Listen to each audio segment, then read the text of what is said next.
I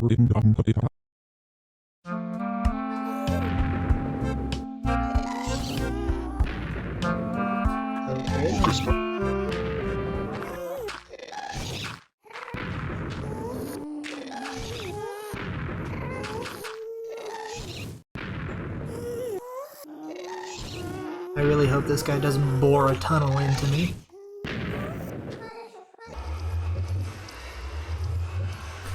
Alright, so I finally finished this thing. Take a look.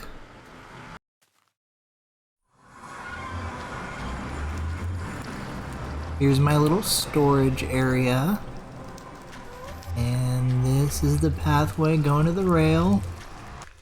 And this leads all the way to the end. At the desert biome portal.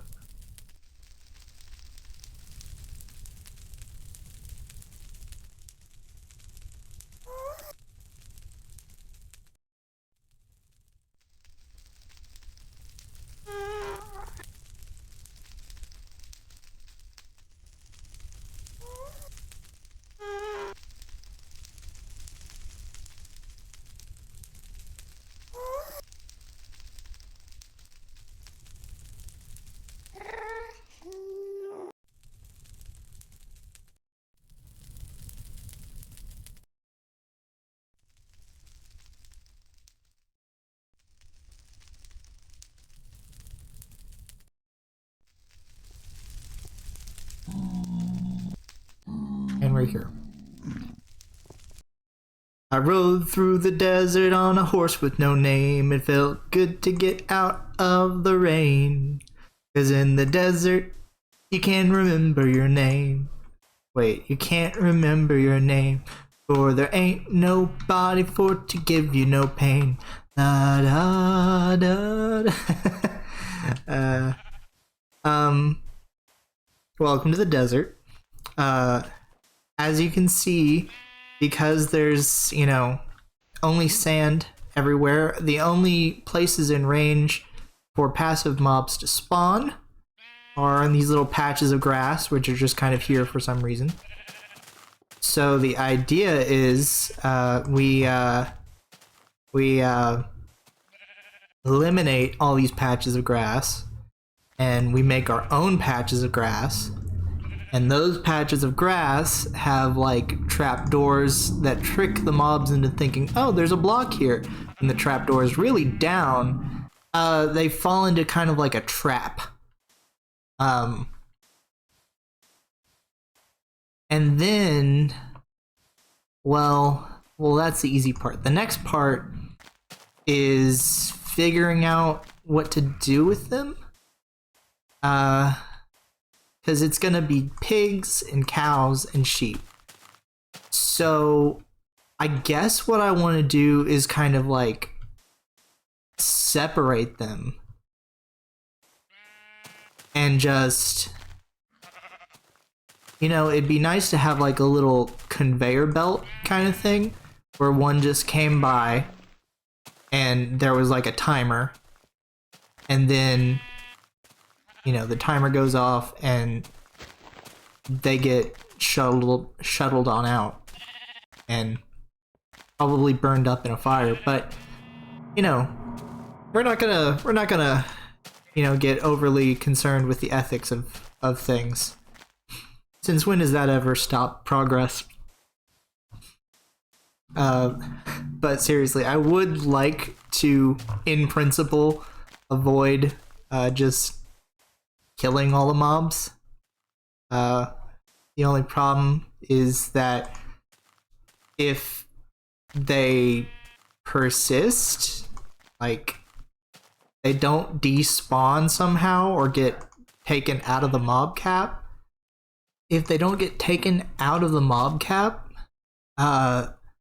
then more won't spawn, which obviously is a problem. So I have to do something with them, and you know, the only way to do that is really to kill them or like shuttle them off far enough that they just despawn. But that's like a lot more complicated. Anyway, that nether tunnel took a long time. Like that was like several hundred blocks of loser, loser. That was several hundred blocks of nether tunnel. So, you know, with that in mind, I would like to show you something.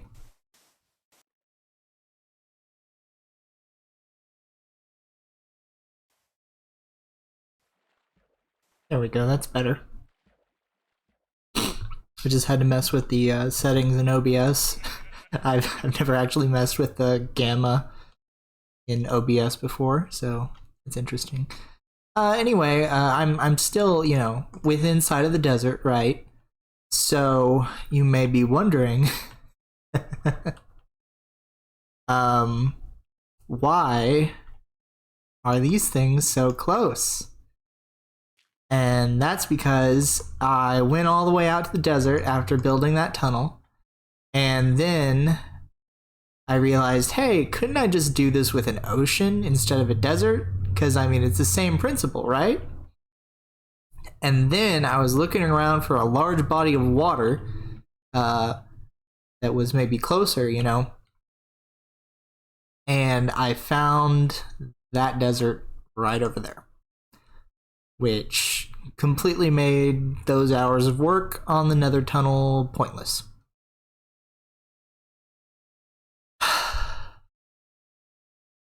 At least it looks good. But I think I'm going to start work on designing a new boat highway that goes from over here to over there. And this time the boat highway is going to be flush with the water level. So if, you know, I want to enter said boat highway from, you know, a normal boat, I can just like zoosh into it. And if I want to, you know, move out of it or beyond it, I can just hit it at a certain speed and, you know, go off the side out of it. So that's the idea. It's probably going to be a real pain because of the way water works in this version, but I'm going to do it and maybe add a little bit of a boat highway going from here to where the land meets the water over there. But yeah, that's my next project. Then once we get to the desert, I'm gonna eliminate those grass patches and we're gonna work on that passive mob farm. So see you in a moment. Aha! Oh wow, we've got ourselves some slimes here. There's some over there and one right here. I just need to pinpoint the exact location of the slime chunks now. I don't know if I can... Ew. Yeah, I don't know if I can use the F3 menu to pinpoint the chunks, but there's probably a way to do that. But yeah, we've got slime!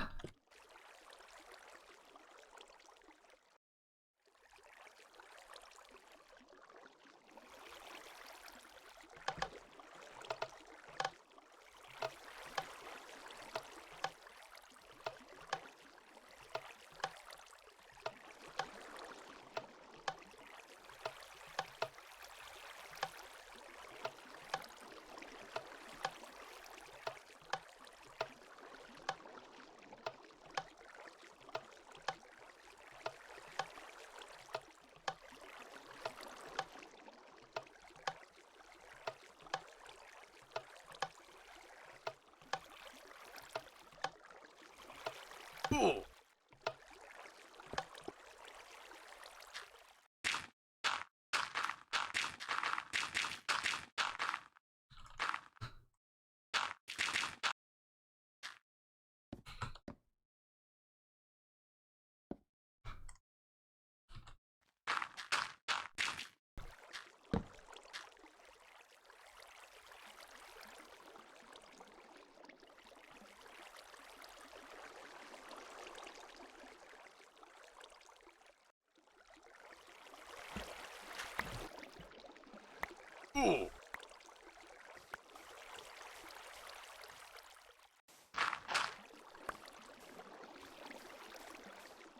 Alright, boys. Did it.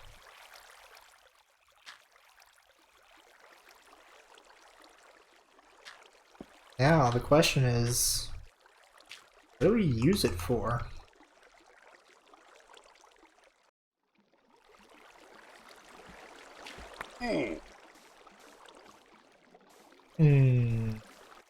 Alright. So, let's take it out for a spin.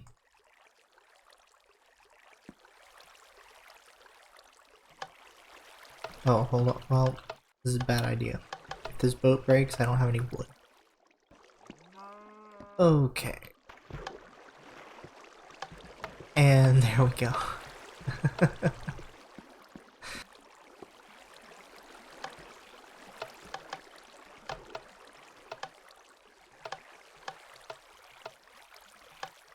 But yeah, it took a while to build this thing. I've already started work on...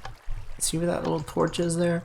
That's a little hatch down to the mob farm. I've decided to place it in the middle of this lake here.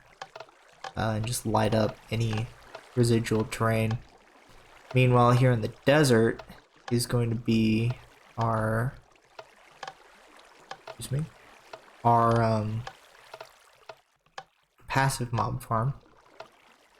And that's gonna get me the wool that I need.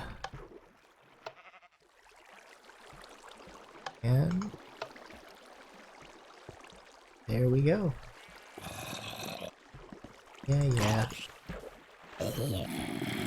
But yeah, this is it. It goes that way, and then I can do that.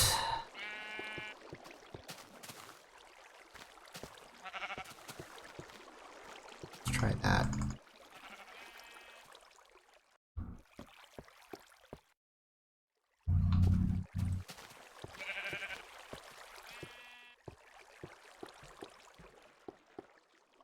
Yes.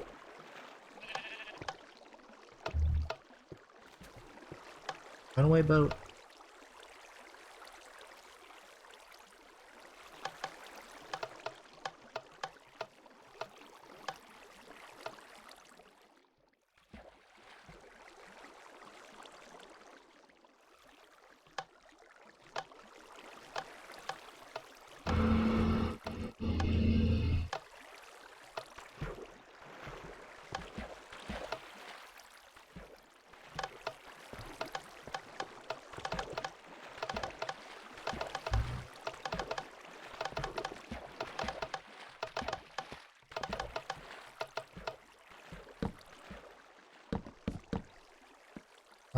So this is where this thing is.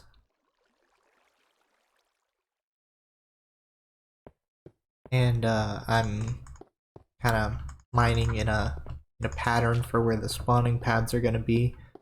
I don't know how big I'm gonna make this or how many layers, but it's gonna be kind of like a project that gets me a lot of stone to work with. It helped me build the highway a little bit. So yeah, ongoing project here. That's about it for now. I think I'm gonna...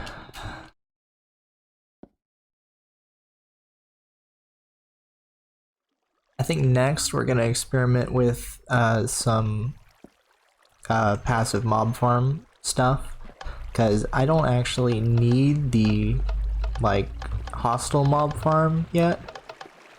I'm gonna need it for like a lot of gunpowder because I want TNT. But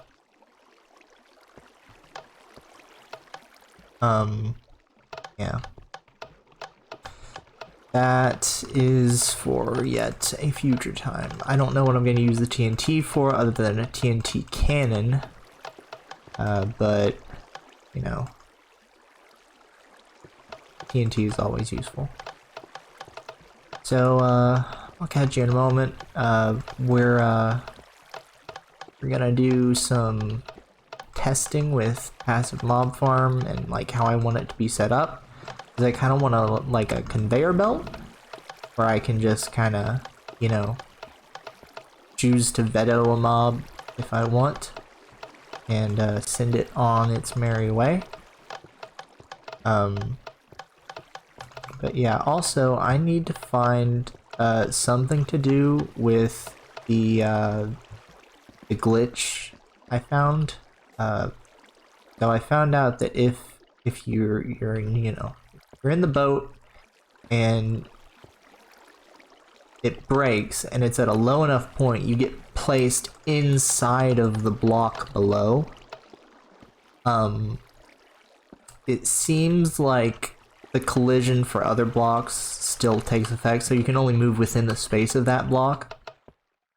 But because you're inside of that block, the collision for the bottom of the block doesn't actually work. So if there's empty space below it, even if it's just a block of empty space, you fall through. So you can just phase through the floor. You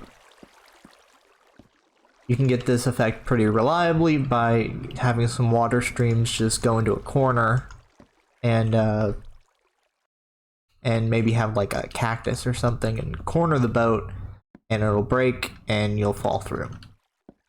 If there's only one block of space, your head will be placed in this block, say if I were to fall through here, and you will suffocate.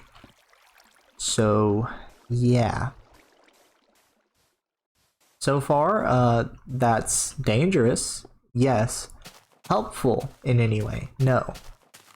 Because as far as I can tell, you can't put mobs in boats in this version. But we certainly are going to find out. I briefly experimented with this to get more stone before I decided, well, this is kind of wasteful. Yeah, come here.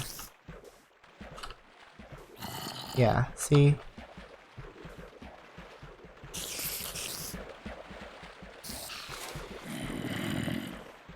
Oh, come on, it broke. You look at these things funny and they break. But I'm gonna work on the mob farms. Maybe I'll finally be able to, you know, get something going. Maybe just something makeshift at least, because I want to do more work on the little town block. But I'm gonna need a lot of wool, so this is kind of a priority. Plus, it's kind of fun to figure out how I'm gonna do it. So see you then. Okay, howdy. I'm currently in the desert, waiting for this grass to grow. I do wonder if there's a way I can get this kind of grass. Or does that just always drop dirt? No matter how you break it. Not sure. But I realize this video is kind of, getting to the length I want it to be, so current plans are just to wait for this grass to spread to a more optimal place over there, and meanwhile I'm gonna do some strip mining. That should do it for this video though, so yeah, ciao.